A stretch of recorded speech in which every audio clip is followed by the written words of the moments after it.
captain and will cherish the past 5 years at Saints. He is grateful for all the opportunities the school has provided him, most notably the Discovery 10 program, with highlights being the outdoor rinks, fishing, and the 21-day backcountry adventure. He has also been a member of the first 15 rugby team, winning provincial championships in grades 10, 11, and 12. Cameron is honored to have contributed to student government, where he was involved with Community and Connections, Jedi, and Hammer Drive portfolios. Next year, he looks forward to studying biology and business in North Carolina, where he will also be playing NCAA rugby. Cameron is a Moorhead Kane Scholar and a Terry Fox Humanitarian Award recipient. He will miss grad lounge shenanigans, weekly prefect meetings, and seeing everyone at this school come together. Cameron receives the French 12 prize. Cameron Lee.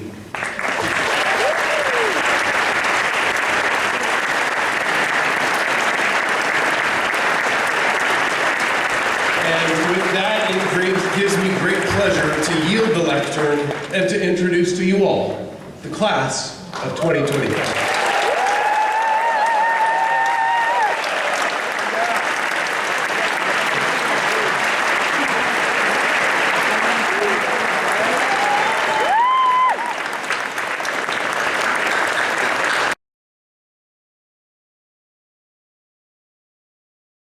Fortunate enough to work very closely with Cameron, and he has made an enormous impression on me. As you've just heard, he is such an incredibly impressive young man. His love and passion for this school is second to none. His leadership throughout the year has been outstanding, and I consider myself immensely lucky to have had the chance to work with Cameron throughout this year. Cameron, please come to the stage in your final duty as school captain.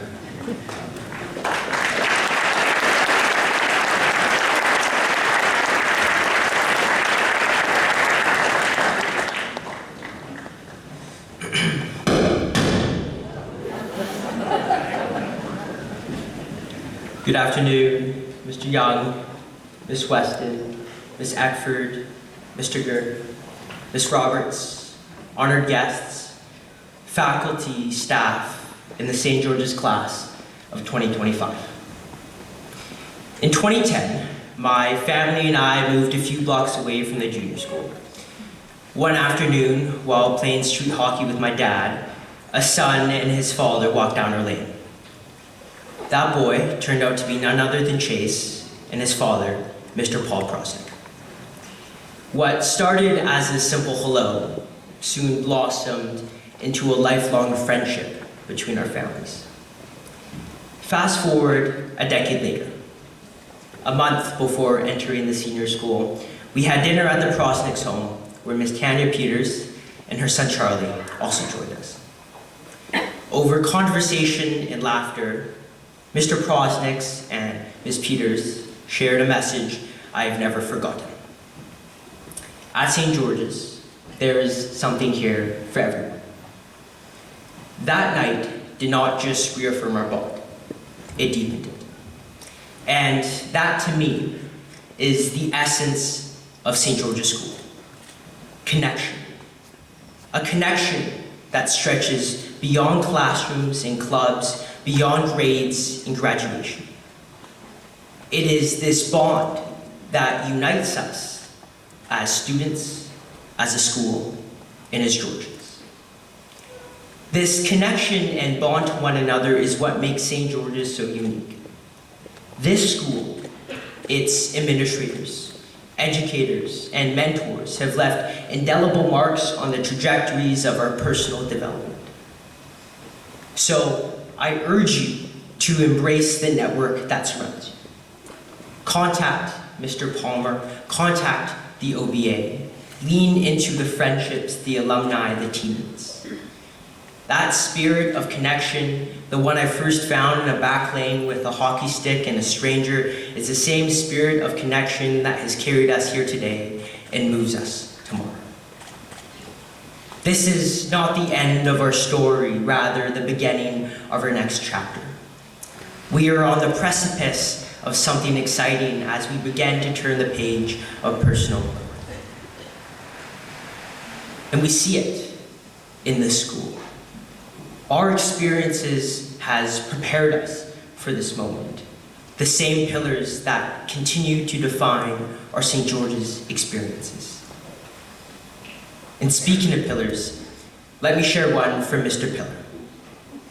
In his retirement speech, Mr. Pillar said, "When someone asks me what makes St. George's truly special, I think back to the people." And he is absolutely right.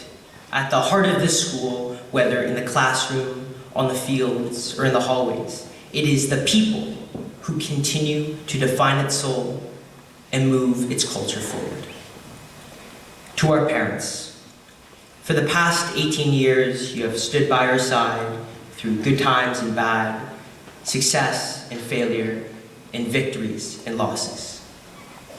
Regardless of the outcome, you have always been our biggest fan, whether cheering in the rain on the field side, poolside, courtside, ringside, attending concerts, helping us with homework, picking us up from tours, tournaments, and everything in between. You are the basis of everything we have become and the men we are going to be. We do not get to this point without your unconditional love and support. This graduation is not just ours, it is yours too. To the prefects, we have walked together side by side this entire year.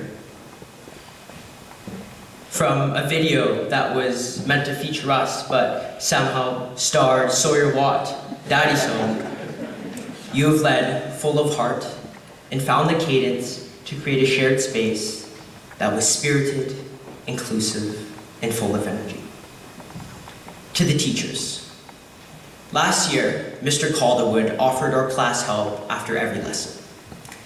He is just one of many educators who go above and beyond each day to support us, not just academically, but as people.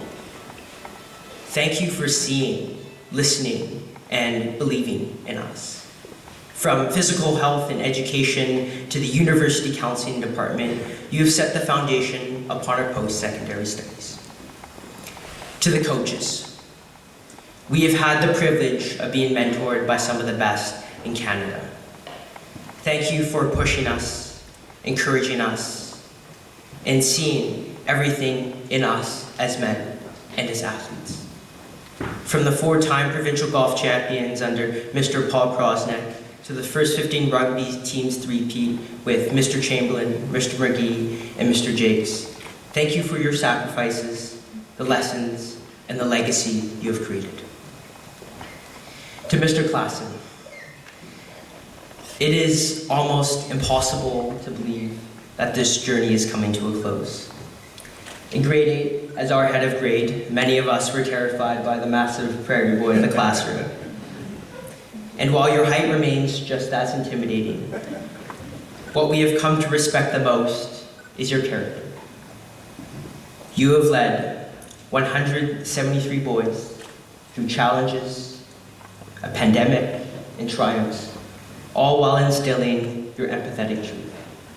You are the best a head of grade can get. To Mr. Gerber, the Gerber, Mr. Gerno Snow Days. The jokes may be endless, but behind that beard is a true leader. We may look up to you literally, but more importantly, we look up to the way you lead, with calm purpose, passion, and a care for others. Your positive presence is changing the culture of the school for the greater. To Mr. Young, I have never seen you angry, and that is not a joke. It is a reflection of your uplifting energy and unwavering positivity. Whether it was working in a tent on a Red Crank Day or delivering yet another inspiring speech, you have shown us that strength does not have to be loud to be powerful, and that some of life's most meaningful lessons often come wrapped in well-told stories.